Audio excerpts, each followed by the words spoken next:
Hi, my name is Kevin, and I'm volunteering with the Arthritis Foundation, and I'm going to introduce you to our speakers, Erin Treemarcki and Clare Peckenpaugh. Thank you. My name is Clare Peckenpaugh, and I'm here with Dr. Erin Treemarcki. Welcome to Intro to Juvenile Idiopathic Arthritis. We will be your speakers today. Okay, just before we get started, this session will not cover systemic JIA. There is a different session for that. It looks like it is today at 3:45 to 5, and tomorrow as well. Okay, a little bit about us. So again, my name is Clare Peckenpaugh. I'm a nurse here in Salt Lake City with Pediatric Rheumatology. I do exclusively research with the Division of Pediatric Rheumatology, and I'm also a patient. I have rheumatoid arthritis myself. Hi, I'm Dr. Erin Treemarcki. I'm a pediatric rheumatologist at Primary Children's Hospital in the University of Utah, so here in Salt Lake City, although I see patients north, south, and up in Montana. So we have a large group of patients who we love out here. I also have a research interest in JIA, particularly juvenile spondyloarthritis, and a lot of that is because I've been living with arthritis since 2001. So I think both of us are here from lived experience and also professional experience. Okay, these are the topics that we will cover today. And again, this is just a little overview of JIA. I think that many people in this room were probably recently diagnosed, so we just want this to be like a safe space where you can ask questions. We'll go into a big overview, and hopefully we can leave this session knowing that these are scary diagnoses, but anything is possible. Okay, let's start with what is juvenile idiopathic arthritis, or JIA. So what's in a name? As you can see in this photo, Harry Potter and the complicated medical terms. There are a lot of medical terms in medicine in general. So juvenile, of course, means child. Idiopathic means unknown origin, or there's no other disease that is causing the arthritis. And then arthritis means inflammation. The itis is inflammation of the joint.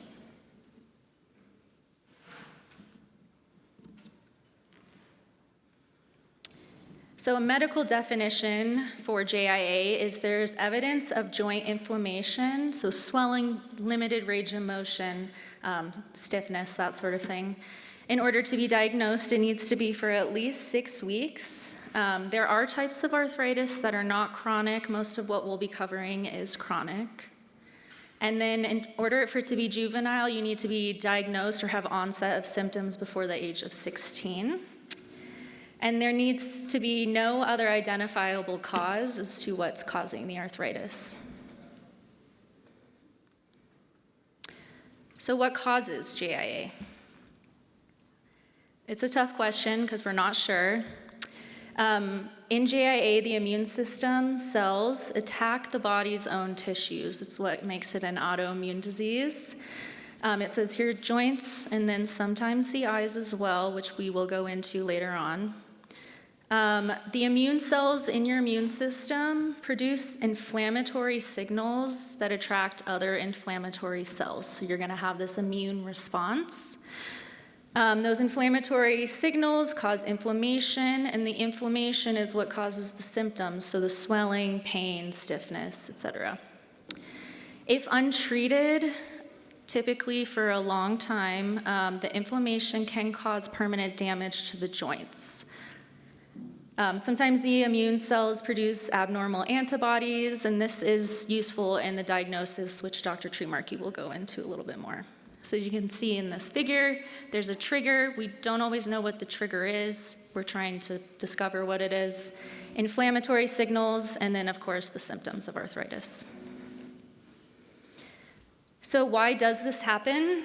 Again, a big question. This process starts due to a combination of factors. It's hard to predict, and we don't know exactly why. There are many different genes that can contribute to being predisposed to diseases like these. Environmental factors might contribute. So, for example, if you've had a past infection, injuries, other exposures. And this question is being researched as we speak. There's a lot of research going into this. Okay, inflammation is the key. That's autoinflammatory. As you can see here, you have your two bones, the synovial membrane. With arthritis, it's inflammation of your synovial membrane. Joint fluid, and then the articular joint cartilage, and then the other bone. Okay, as you can see, the normal joint is on the left, the JIA joint is on the right. That inflammation has set into that knee and that synovial membrane. This is what causes the swelling and the redness and the heat in the joint, limited range of motion. Okay, we've got a few more. Okay, similar to what we talked about with arthritis, synovitis is going to be the inflammation of the synovium. If it's untreated, the membrane tissue grows into and begins to destroy the joint cartilage. If there's fluid in that joint, it's called an effusion. You can see that on imaging. Some of the symptoms that I'm sure many of you are familiar with is going to be pain, decreased range of motion, stiffness, swelling, warmth, that sort of thing.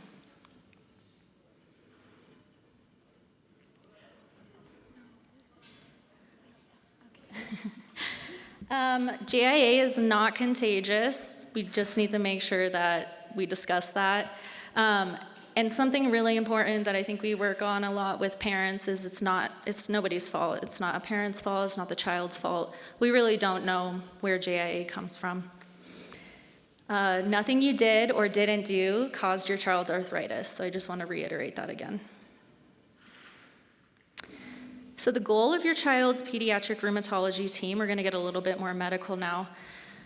Your doctors are working with you and your child to treat the inflammation, to stop the symptoms, and prevent the joint damage. So if it goes untreated for too long again, it can cause joint damage that is irreversible. What are the different types of JIA? So JIA is just an umbrella term for different types of arthritis. So under our umbrella here, we have oligoarticular, so meaning less than 4 joints within the first 6 months of diagnosis. RF negative polyarticular, poly meaning more than 4 joints. RF positive polyarticular. Up in the top right, we have psoriatic, enthesitis-related arthritis, systemic, and undifferentiated. Systemic JIA, again, there's going to be another session for that, but it can affect the organs and the skin. We're not going to go into too much about this one. If you have any questions, we can direct you to the right place. Okay, oligoarticular JIA, so arthritis in less than 5 joints within the first 6 months. So this is the most common subtype of arthritis that we see in kids. If there are 5 or more joints after the first 6 months, then we call that extended oligoarticular JIA. A lot of these kids do not complain about any pain. So sometimes the kids will start limping or having a hard time like opening doors, and that's usually like some symptoms, but it's not typically pain. There is sometimes stiffness and swelling. You diagnose this, you feel well aside from joint symptoms. This is most common for kids ages 1 to 4. An ANA test, which we will go into more detail in a little bit in this presentation, is positive. And then this is often the kids that are at higher risk for eye inflammation, which is called uveitis. Okay, and here's a picture of a kid with a swollen knee, and it's hard to extend, and then there's flexion contracture as well. Okay, let's talk a little bit about the ANA that I just referenced. So labs in JIA are very confusing. It takes years and years to become an expert in them. So ANA stands for anti-nuclear antibody. It's a test that looks for antibodies that attack a patient's own cells. If it's positive, you are at higher risk for uveitis. It does not mean that you are going to have uveitis, but you're at higher risk, so your doctor will work with you to get regular screenings. This is not a rule in or rule out, so if you have positive ANA, you don't automatically have JIA. It just is another piece of the puzzle of the diagnosis. 10 to 20% of all kids are positive, so it's very common. Okay, let's move on to polyarticular JIA, so arthritis in 5 or more joints within the first 6 months. You can see this in 1 to 4-year-olds, and then again in teens and adolescents. This type of arthritis is usually symmetric, meaning if you're affected, it's going to be both knees, it could be both hands. It can affect small and large joints. With this, you're going to feel tired, but there's usually no fever or rash. Again, poly means many. And here's a photo. You can see the symmetric arthritis on the hands. Okay, so we're going to talk a little bit more about labs. So this is the RF and the CCP. Rheumatoid factor is the RF, so if it's truly positive, the JIA could be harder to control, and it's also an indicator that it could be more likely to cause damage. It can be positive for other reasons, so for example, your RF can be positive after you've had an infection. It must be repeated twice, 3 months apart, to make sure it's truly positive. A negative RF, again, it's not a rule in, rule out lab. It's just another piece to the puzzle. And then CCP, cyclic citrullonated peptide antibody test. So this one is similar to the RF. If positive, the JIA might be harder to control. A negative CCP does not rule out JIA. So as you can see on the right, these tests mostly help with the prognosis, so how we predict the disease will develop over time. They can help the doctors decide how aggressively we should treat the arthritis. Okay, so for the age 1 to 4-year-olds for polys, oftentimes they are rheumatoid factor RF negative, more often ANA positive, and they have a higher risk of eye inflammation, and that is similar to what we discussed earlier, oligo. For the teenagers, they are more often rheumatoid factor positive and ANA negative, with the ANA negative a lower risk of eye inflammation. JIA patients with poly in their teenage years are going to be the most similar to our rheumatoid arthritis patients in the adult population. Okay, let's move on to psoriatic JIA, which is a presentation of arthritis and psoriasis, or arthritis and 2 other features. We have dactylitis, which is like the sausage fingers or the sausage digits, nail pits, and then also if there's a family history of psoriasis and a first-degree relative. So again, just a little review, you can have arthritis and 2 of those other bullet points, and you would have a psoriatic arthritis diagnosis. You don't necessarily need to have psoriasis. In children, arthritis often comes before the onset of psoriasis. Okay, there's also 2 peak ages. So there's early childhood. For psoriatic early childhood, girls are more often affected than the boys, and the ANA more often positive, so again, higher uveitis risk. For 10 years and older, girls are about equal to the boys. The ANA is less often positive, may see inflammation where the tendons insert into the bones, which is called enthesitis, or low back pain, or arthritis, which is called sacroiliitis. Uveitis may occur and cause more symptoms. Okay, let's talk about enthesitis-related arthritis. So this is going to be arthritis and enthesitis, or arthritis and enthesitis with other features that we'll discuss now. So these are oftentimes older kids. Boys are more commonly affected.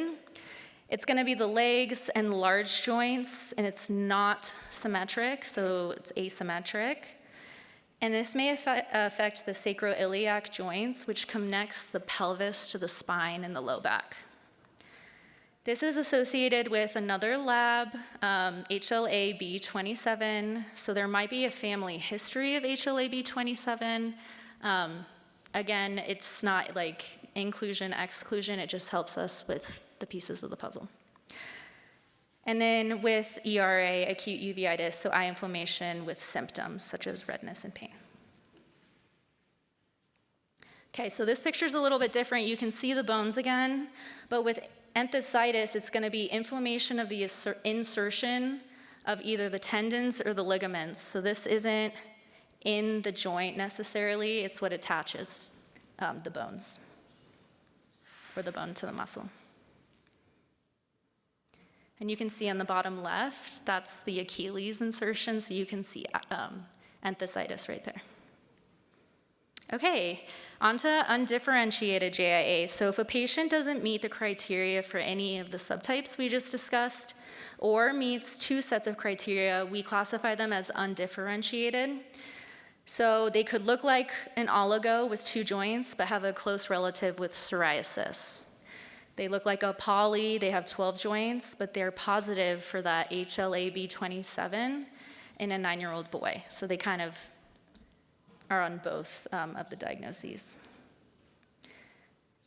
You can see in this green box, your doctor may label this as a different type of JIA for clinical care or insurance purposes. This is pretty common in rheumatology.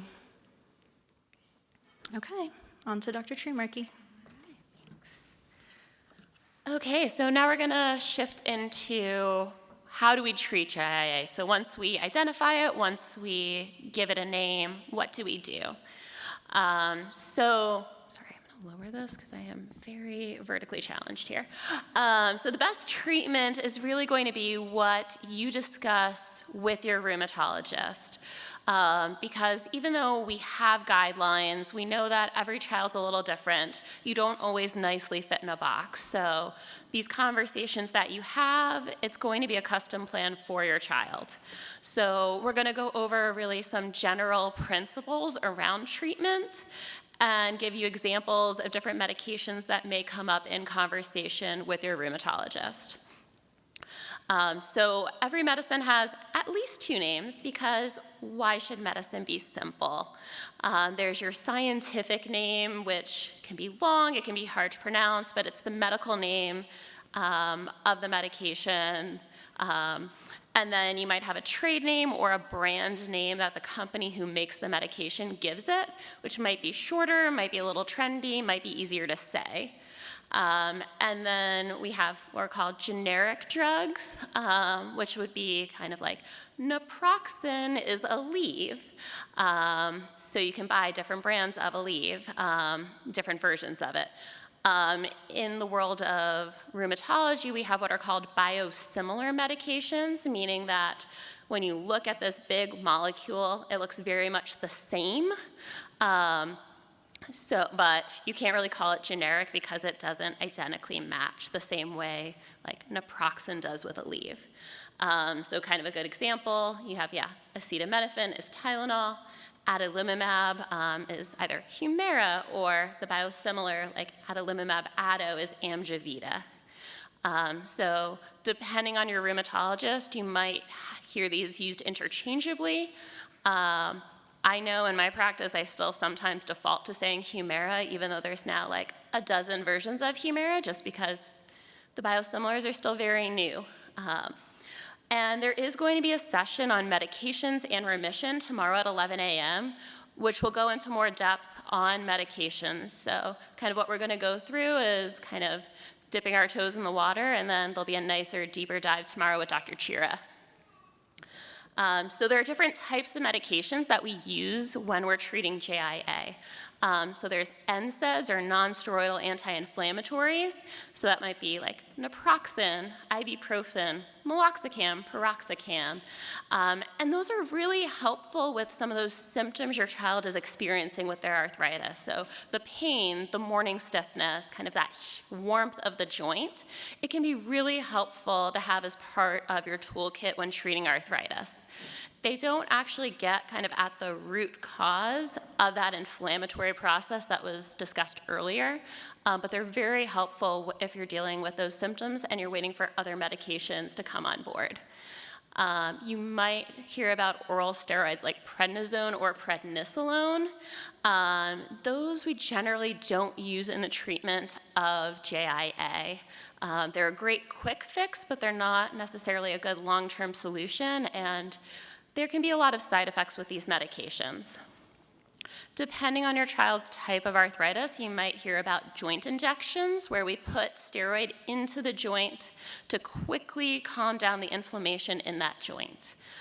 So that may be a conversation that comes up with your rheumatologist. And then when we have disease-modifying drugs, so DMARDs, these are medications that target the immune system to stop that inflammation cascade that's causing the symptoms of arthritis. So they're modifying the immune system to prevent joint damage and prevent symptoms of arthritis. And some examples are methotrexate, sulfasalazine, leflunomide. And then we have what are called biologic medications. So these are medications that are designed to target specific parts of the immune system. So going back to adalimumab, it targets something called TNF. So that family is TNF inhibitors.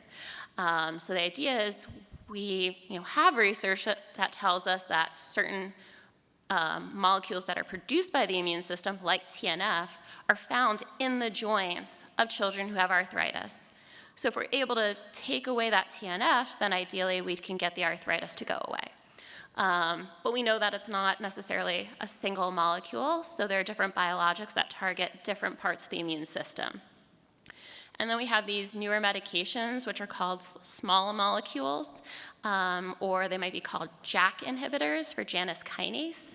And they block many different signals that the immune system produces. And they're a lot smaller, and people like them because they can be by mouth as opposed to the other biologics that are either shots or infusions. But really, we have all of these different types of medicine with the goal to control the inflammation, prevent damage, and help your child live a normal life and be able to do the things that he or she wants to do. So kind of a little caveat about steroids. They're not a treatment to be used on their own. It's something that we might talk about if your child is having a lot of pain, a lot of symptoms from their arthritis, and we know that either changing medications or starting medications will take some time for them to fully kick in. So we kind of call it a bridge until that disease-modifying medication can kick in. And we know that the side effects of steroids are very dose-dependent, so how much you're using, but then also how long you're using them. So when we do use them, we want to use the lowest possible dose and for the shortest amount of time to try to prevent side effects. So there are different treatment approaches that may come up in conversation with your rheumatology provider. So you may hear something called step up or step therapy. Sometimes that makes its way into kind of the news around insurance companies and their preferences. And the basic concept is that you're taking step-ups from one treatment to another, depending on how your child responds to the treatment that they're on. There's also what we call early combination therapy, where we would use something like a traditional DMARD, disease-modifying medication like methotrexate, in combination with a biologic such as adalimumab. And the idea is that we're starting both of those medications to come at the immune system from different directions to try to get the arthritis under control quickly. And that would be kind of something we would consider with higher risk disease. But what is higher risk disease? So there are certain things that we know make JIA harder to treat. So as Claire mentioned, having certain antibodies like the rheumatoid factor or the CCP antibody, having more joints involved. If we do imaging, sometimes we'll see that there's been changes to either the joint space or to the bones around the joint that has inflammation, and that's going to be something we're concerned about in rheumatology. And then we're also concerned about when arthritis affects certain joints, like the joints in the neck, the wrists, the ankles, the jaw, and then, again, that sacroiliac joint that we talked about in enthesitis-related arthritis. So if we're very concerned about damage or limited range of motion, mobility, function, then we are a lot of times going to be thinking more along the lines of that early combination therapy, or maybe adding on something like joint injections to try to get that inflammation under control more quickly. So there's a thought that there's a window of opportunity to try to get the arthritis under control. Okay. So obviously we're talking a lot about medications, so that brings up side effects. So all medications have potential side effects. That includes vitamins, that includes over-the-counter medications like Tylenol and ibuprofen. So when we're using these medications in rheumatology, we're not using them lightly. We have kind of protocols in place for how do we keep an eye out for these side effects? How do we make sure we're using them in a way that's safest to minimize side effects? And how are we considering risks versus benefits? And those should all be conversations that you should feel comfortable having with your rheumatologist. So we want you to talk about it and have these conversations when we're thinking about what are the options available to treat your child. Okay, so there are kind of other ways to help beyond medication. So we kind of already talked a little bit about NSAIDs. Regular activity is very, very important. So, going back to that stiffness, the stiffness tends to be worse first thing in the morning after you haven't been active. So gentle movement to warm up the joints can really help with that stiffness, and also kind of consistent movement can help make sure that we're keeping that range of motion of the joint as good as it can be. Sometimes we will incorporate physical therapy, especially if the arthritis has caused a loss of motion in a joint. So what can we do to help with that range of motion, maximize it as much as we can, or are there other things we can do to provide support that a physical therapist can help us identify, like do we need to think about splints to make sure we're not going further into what we call a contracture, that loss of motion? Diet, that comes up a lot, and there is a session on gut health and nutrition that'll go into more details. Kind of in general, we don't have evidence that a single diet is better than another. So our general recommendation is to kind of have a healthy, balanced diet. We do, in my practice, I routinely screen for celiac disease because, well, we'll get to that. Sorry, that's another slide. I'll get to that soon. And then also rest. We want to take care of our body, so getting good rest.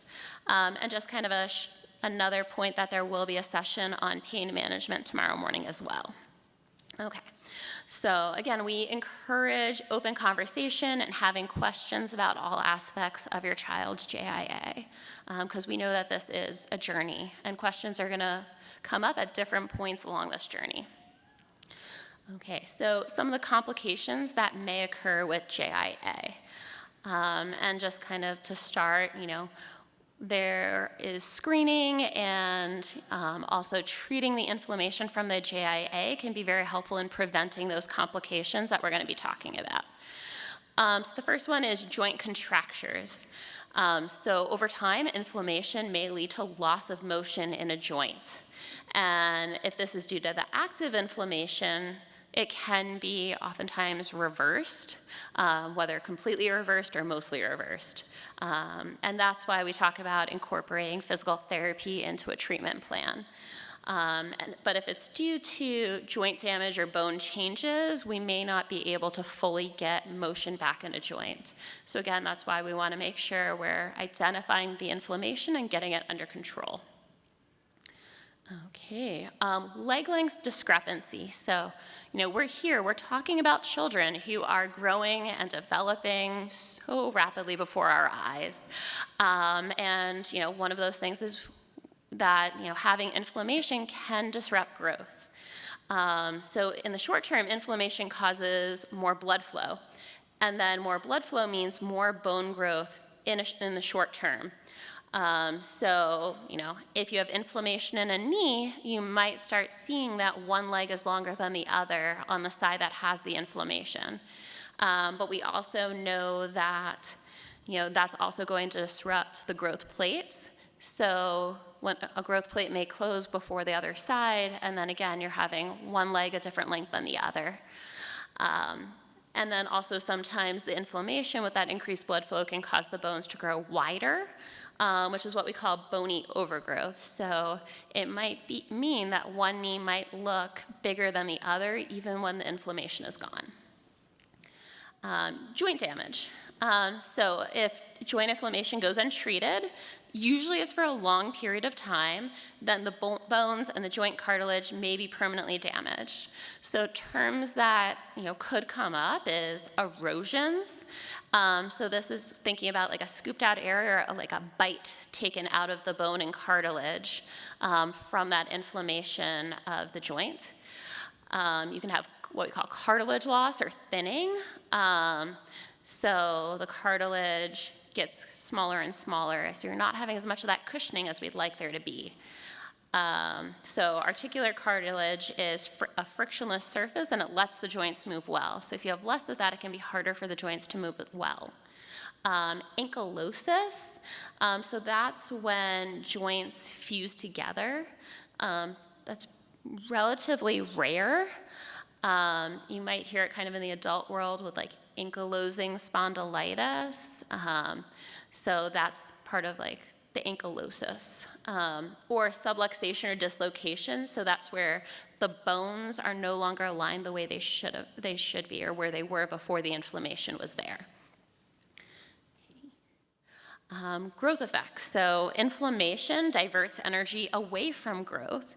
So if there's inflammation for a long period of time, you may not be gaining weight appropriately, or you also may not get as tall as you were meant to be. But ideally, once the inflammation is controlled, you usually see that growth catch up. So the rheumatologist will be keeping an eye on your child's growth curve. And sometimes, we might engage the endocrinologist to think about if growth has been affected too much, are there things that an endocrinologist can help us with to get growth back on track? So long-standing inflammation, again, can make the growth plates close early, which can result in a permanent loss of height. Okay, so other conditions that can occur with JIA are comorbidities. So the first one let's talk about is uveitis, which has come up in a couple of times already in this presentation. So all patients with JIA have some risk of eye inflammation, which we call uveitis. But the risk level of uveitis depends on a couple of factors. So one is how old a child was at the time of diagnosis. So we know that younger diagnosis means higher risk. Again, whether the ANA was positive, which increases your risk, whether your rheumatoid factor is positive, and that means a lower risk, and then what type of JIA your child has. The reason we care so much about uveitis is because most patients who have uveitis in the setting of JIA have no eye symptoms. No pain, no redness, no obvious changes in their vision. But that silent inflammation, that asymptomatic inflammation, can cause permanent damage to the eyes over time. It can change. I think we have some pictures about that. So it's very important to see an eye provider regularly to be screened for this eye inflammation. And that's a conversation that comes up, is how often you'll see the eye provider.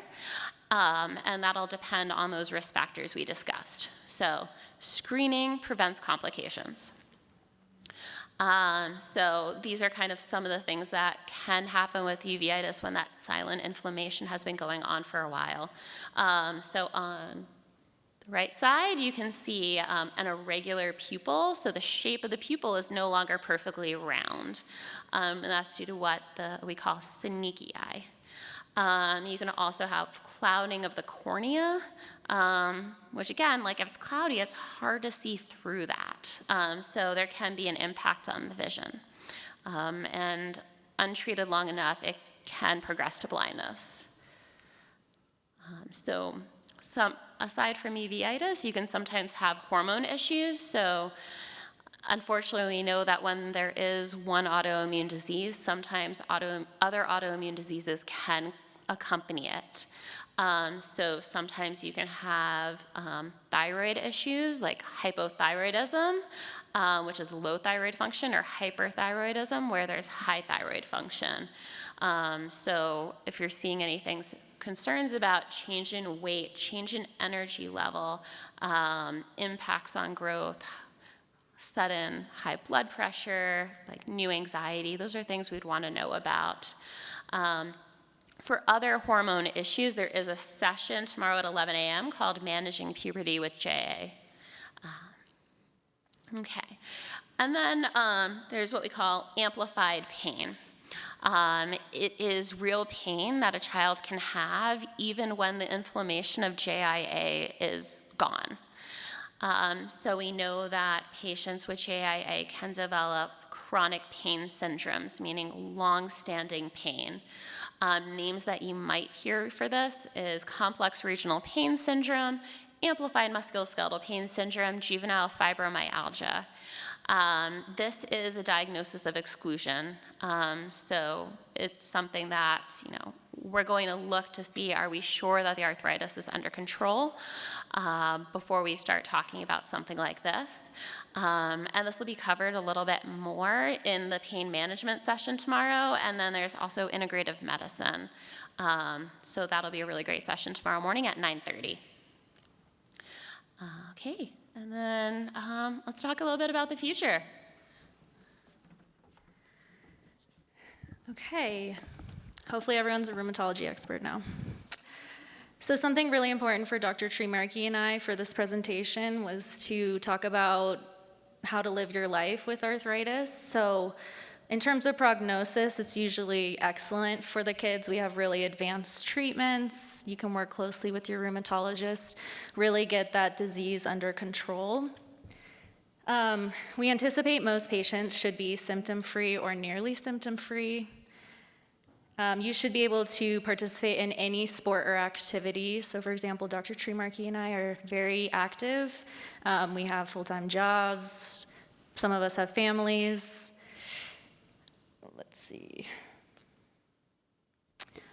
We did want to talk about some famous individuals living with arthritis. So you might recognize some of these people. Some are actors, some are like professional athletes. Like Caroline was just recently diagnosed with rheumatoid arthritis. She's still able to play at like an elite athlete competitive level.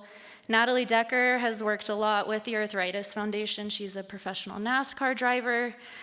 We really just want to leave this presentation letting you know that life goes on and you can do whatever you want even though you're living with arthritis. A reminder, excellent prognosis requires teamwork, so that's going to be open communication with your doctor. So first off, come to your appointments. Please take your medications as your doctor prescribes them and do your labs. The labs aren't just willy-nilly for no reason.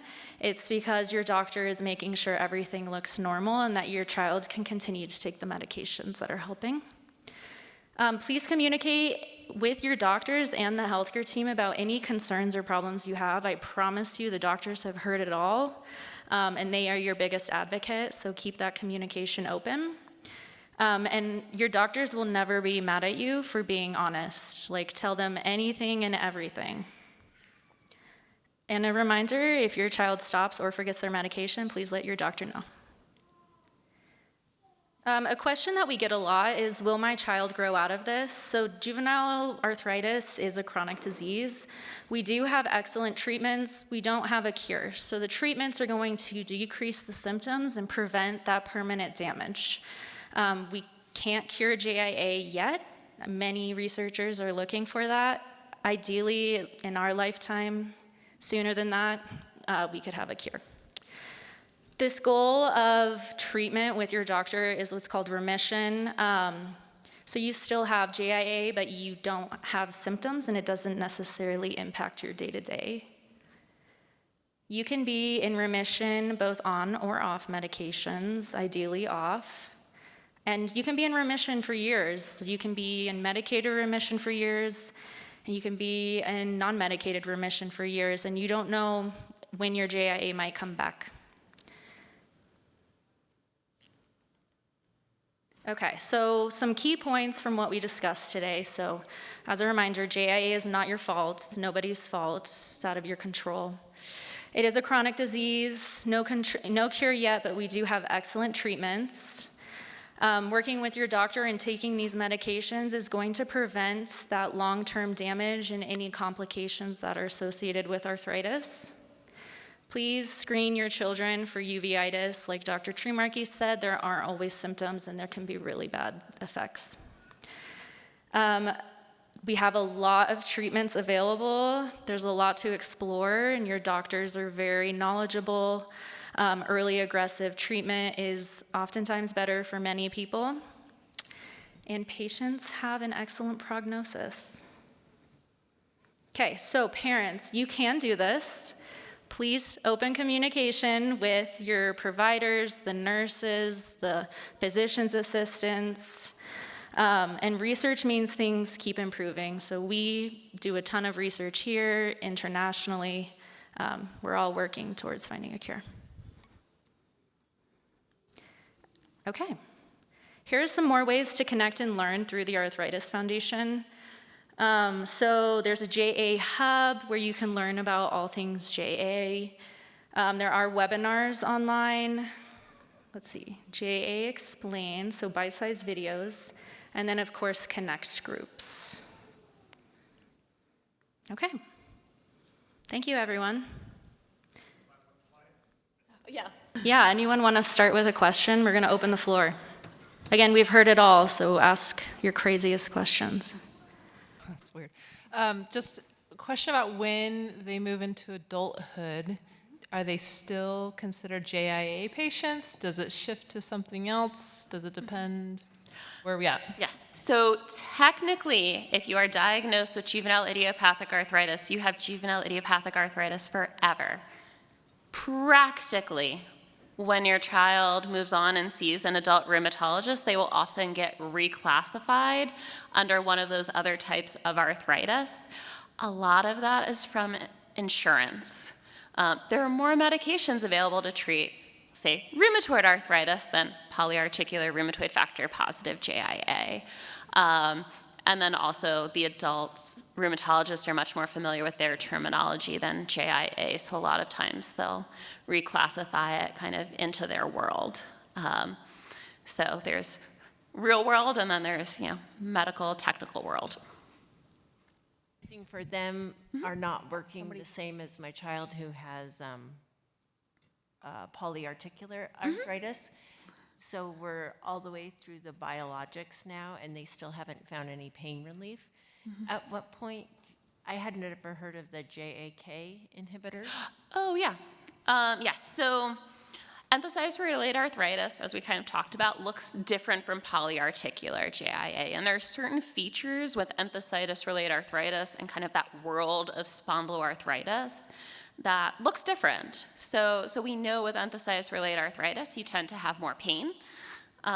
We know that some of it is because you have not just arthritis, inflammation of the joints, you have arthritis of your tendon insertions, your entheses, so you kind of have two different pain generators. And then also you can have that inflammation in the low back and the spine. So not all the medications for polyarticular JIA work for enthesitis-related arthritis. So we do kind of approach that treatment a little bit differently, knowing that not every medication is going to work the same way.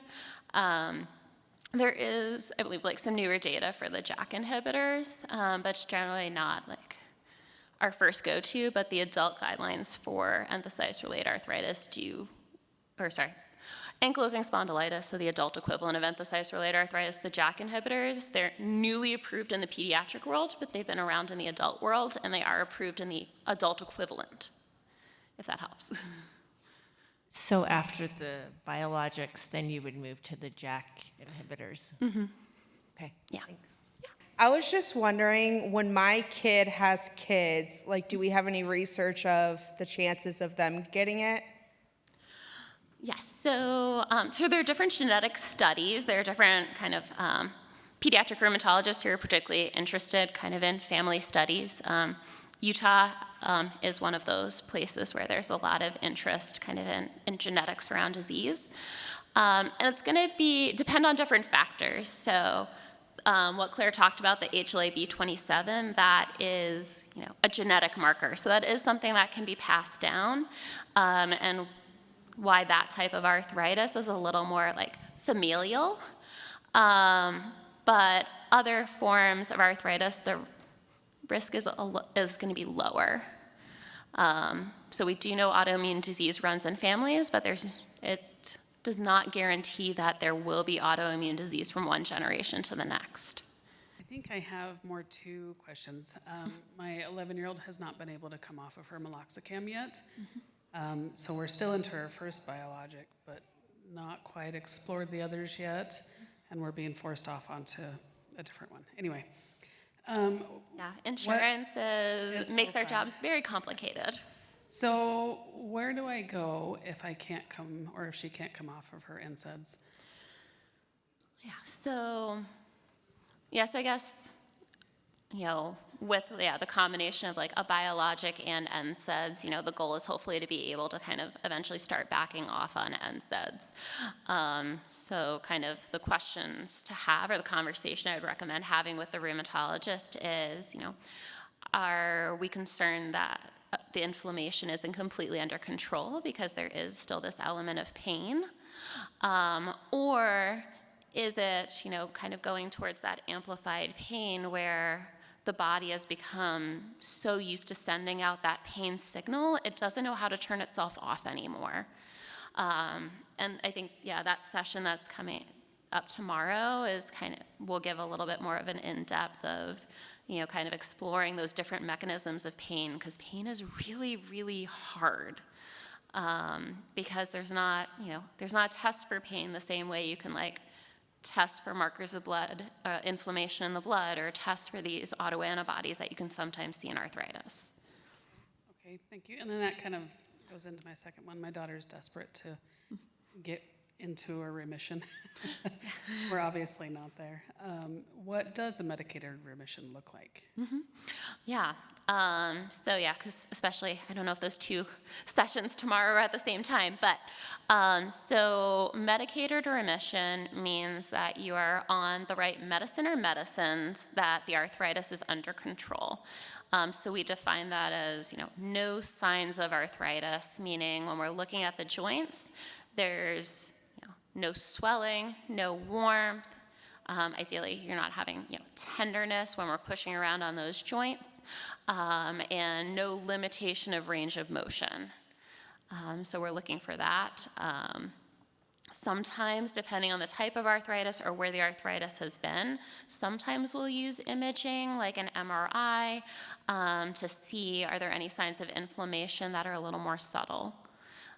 Particularly when we're talking about arthritis in the hips and low back, because those can be a little trickier compared to a knee, where sometimes when it's really bad, you can see it across the room. Yeah, so my side of the family, myself included, has been not officially diagnosed, but has Ehlers-Danlos. And my 6-year-old, who was diagnosed with JIA in December, previously showed a lot of the Ehlers-Danlos without a diagnosis. Stretchy skin, very flexible, bruising easily. And then last December came the JIA. Have you seen a correlation between those two in cases before?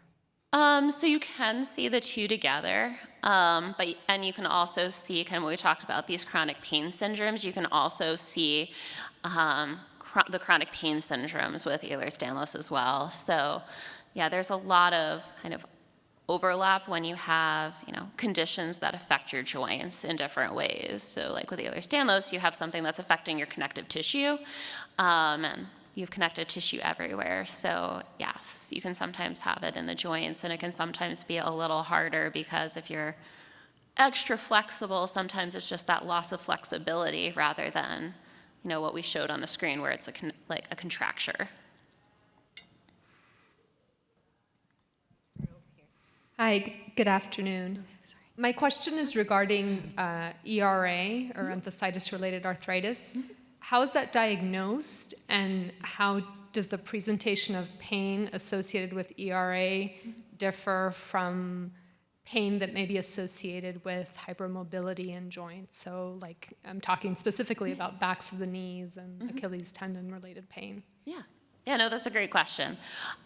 So when we're diagnosing enthesitis-related arthritis, so you can have the combination of enthesitis and arthritis. And my caveat here is the definition of enthesitis isn't the greatest. There are we know where the entheses are, and there are different kind of scoring systems in the adult world for like which entheses to check.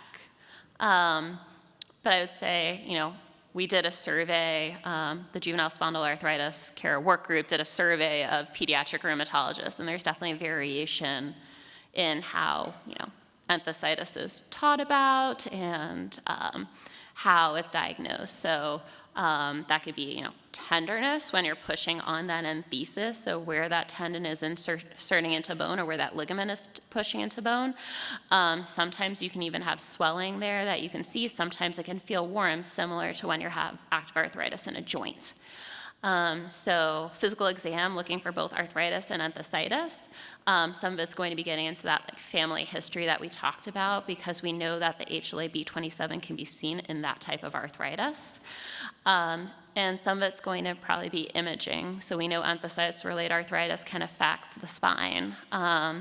So again, there's no hard and strict guidelines, but different rheumatologists kind of have different thresholds for getting that MRI to look for inflammation in the low back.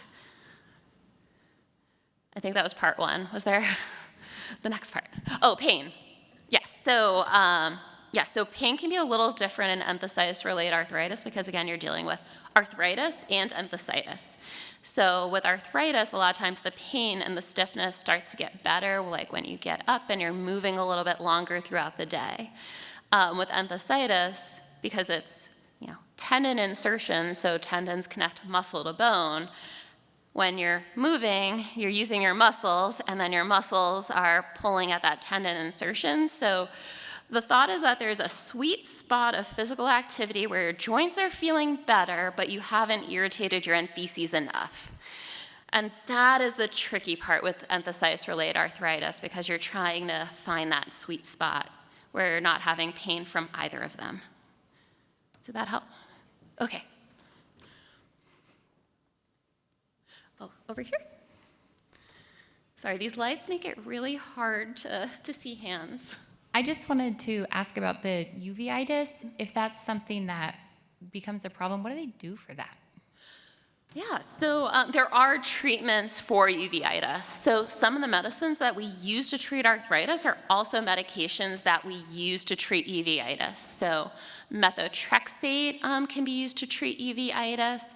Adalimumab can be used to treat uveitis. Some of those other biologics can be used to treat uveitis. But there's also even like steroid drops, so like local ways that you can treat the uveitis. And that'll be times where, there'll be conversations not with, rheumatology and ophthalmology to make sure that we're, coming together as a team for what's going to be best for both the arthritis and for the uveitis.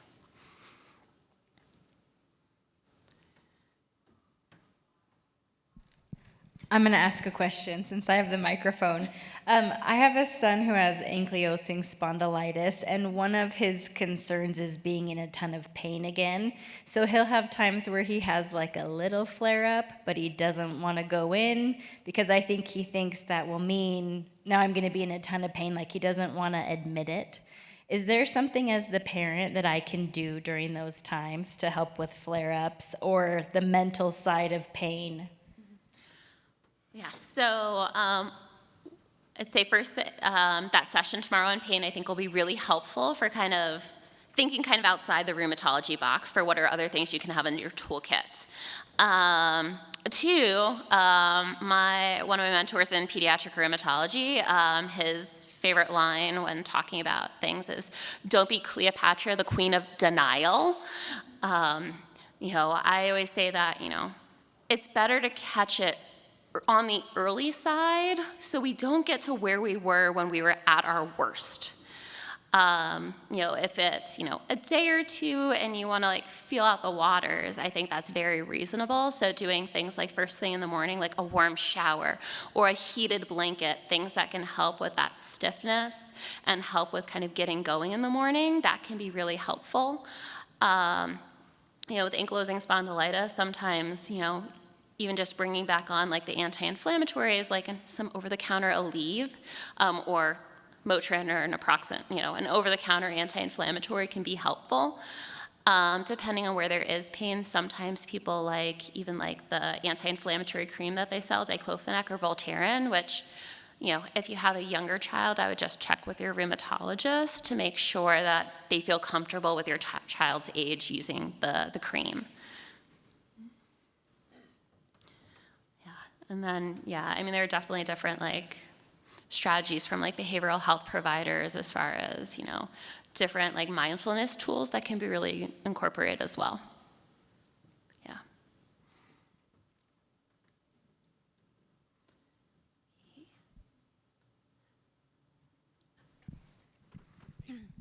Hi, I have a question on the general guidelines for testing for things like RF and HLA and ANA.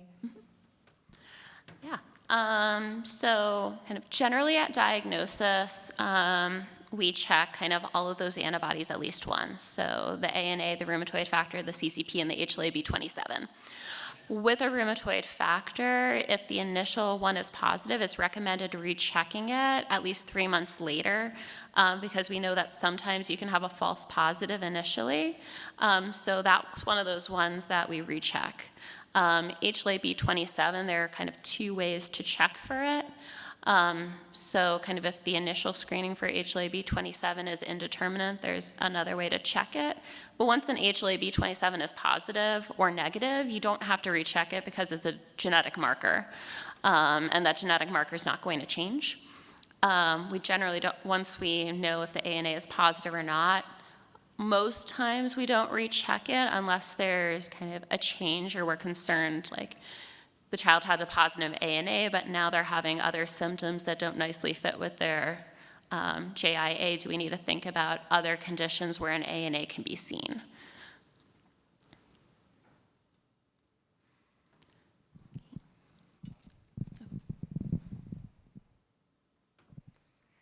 Hi. Our son has, it's polyarticular. At one point, the doctor had talked about enthesitis as well. It's just something more recent that I was just curious about. In the last, I would say, a couple months, he started Humira, seems to be working pretty well. A new thing he mentioned was like a pain under his foot. So just in general, I guess I'm just curious, is that like a common pain for, arthritis, like underneath the foot? Yes. Only because he's actually feeling it as we speak, and sometimes he's even limping because of it. So we're trying to ask, but he's not sure. Yeah, so if the question has been about there being enthesitis, which we say enthesitis is most common with enthesitis-related arthritis, but there's a study out of a cohort, a JIA cohort in Canada that shows that you can have enthesitis and other types of arthritis as well. But you have your plantar fascia that kind of runs the length of your foot, and it attaches at the base of your toes, and then it attaches kind of at the base of the heel. And you can have inflammation, enthesitis, at those insertion points.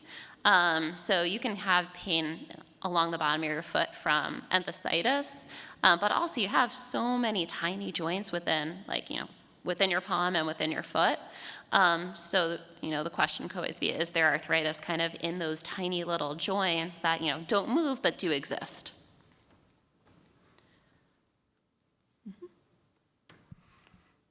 Hi, my 6-year-old daughter, since being diagnosed, has been having GI symptoms, lots of upset stomachs and throwing up. we've never really had an answer for it, but her provider this week was thinking maybe it's a behavioral health issue. I was just wondering if you've ever seen that or...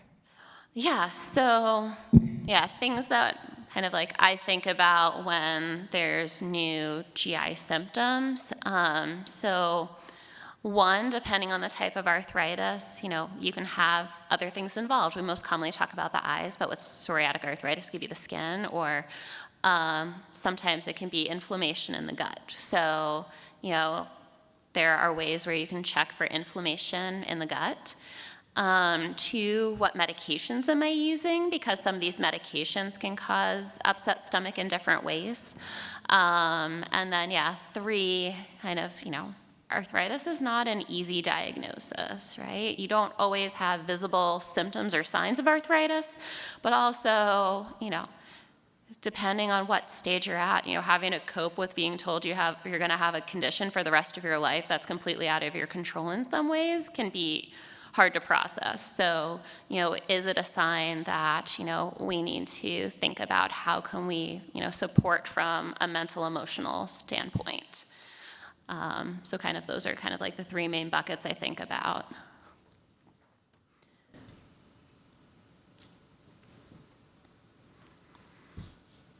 Yeah.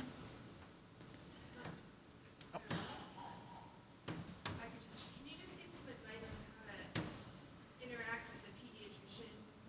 We're having trouble after diagnosis. The pediatrician basically, and it's a big group, it's not just one. They basically just don't want to have anything to do with her or they're just scared of the diagnosis. We live in a very small town and they just, like even for non-JA related issues, they just basically want her rheumatologist to become her primary care. It's very difficult. Yes. No, that is, definitely a challenge. I can tell you the medical school curriculum and residency curriculum, rheumatology is very lightly covered. And so... But even for like swimmer's ear. Right, yeah. So... They get scared of it. Right. So, I think some of it can be... there are different curriculums kind of from the American College of Rheumatology to kind of give outreach to different like primary care groups. So outreach to pediatricians, outreach to like family medicine providers about, what is rheumatology and understanding that, just because there's a rheumatologic diagnosis doesn't mean your child's no longer a child going through, developmentally, having those developmental milestones, that's not changed. Having your traditional like colds and coughs and flus like can still happen. So sometimes what we can do, we have letters for like 504 letters that, help educate schools about, what is JIA, what are things that might come up, what are accommodations that can be put in place to make sure that having JIA does not become a penalty on a report card. So there are different ways, educational materials that, I think it'd be helpful to talk to the rheumatologist to say, like, is there information I can then bring back to my pediatrician to say, So, I think some of it, unfortunately, is, we, in rheumatology need to advocate and educate. And I'm sorry that your child's stuck in that position. And I feel it comes up more often than we'd like it to. Because, I'm like, swimmer's ear, I'm like, I could look it up, but, after you do rheumatology so long, the general pediatrics kind of starts getting a little weaker. And I'm sure, like, your rheumatologist might feel the same way, where it's like, I know I knew it. It's just a little rusty. Just a comment. There's some very helpful brochures on the Arthritis Foundation website for teachers. I'm wondering if there could be something like that for pediatricians. Yeah, there might be with the American College of Rheumatology. Also, if you haven't looked at the PR Coin table out there, I think they also have some nice FAQs and some resources as well. Some of those are really designed more for families, but I think especially if we're talking about just basic level of comfort, I think some of that would probably translate really well to, a pediatrician as well. Good afternoon. My daughter was diagnosed at 4 years old, and now she has 11. And she's with the embryo. Thank God for embryo. But she recently diagnosed with von Willebrand disease, and they take care of all the medication like naproxen, meloxicam, what she can use it, because she's recently used it, and she has a pain. Yeah, I would have her ask the hematologist about what we call topical NSAIDs. So it's called Voltaren gel or diclofenac gel, because it doesn't get absorbed the same way and shouldn't affect the platelets. And there are certain NSAIDs, medicines in that NSAID class that hematologists might eventually be okay with, depending on how well controlled the von Willebrand disease is.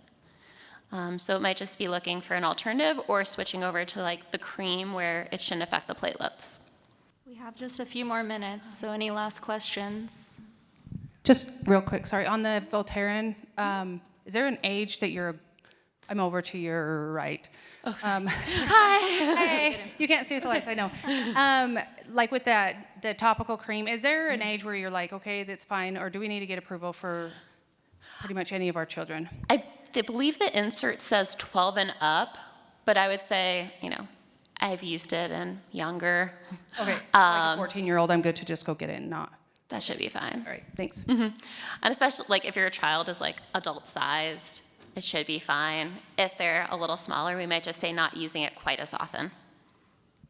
I'm just wondering when people talk about remission, so I'm assuming that's in other fields where there's no sign of the disease. Do kids stop taking their medication? Do they keep taking things? What does that look like if they get there?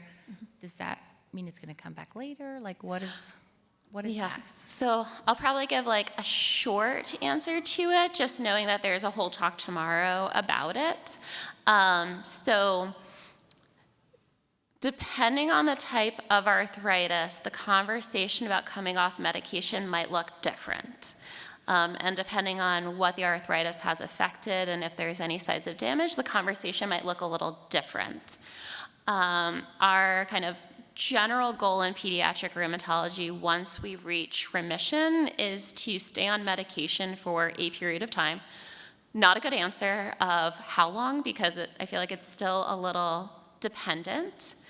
And then to try to get 1 on less medication or 2 on no medication. And depending on the medication your child's on, that might look different. It might be, if they're on multiple medications, trying to take 1 medication away at a time. It may be giving less of a medication, so a smaller dose, or it may be giving the medication less often, or it may be coming off medication completely. We don't have a great way to predict who will do well coming off medication. I know at the University of Utah, we're a site looking at what do we do for coming off medication and enthesitis-related arthritis. So there are studies kind of going on to try to figure out, can we better answer the question of who can come off medication and how can you come off medication? And I say kind of the worst case scenario is we find out that we still need the medication if we're trying to come off of it. And the best case scenario is we get some length of a medication holiday, time off medicine. And that's always nice, especially, depending on the age and if you're fighting to do shots, it can be nice to have a break there. So kind of, our hope is to be able to come off medication after being in remission on medicine.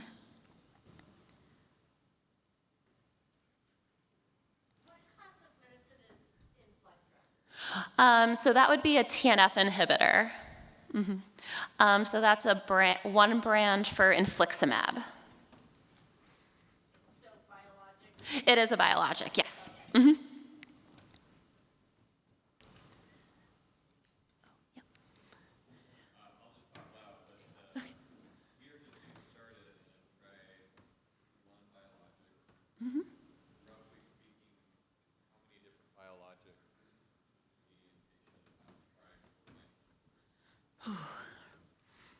I'd say it's variable.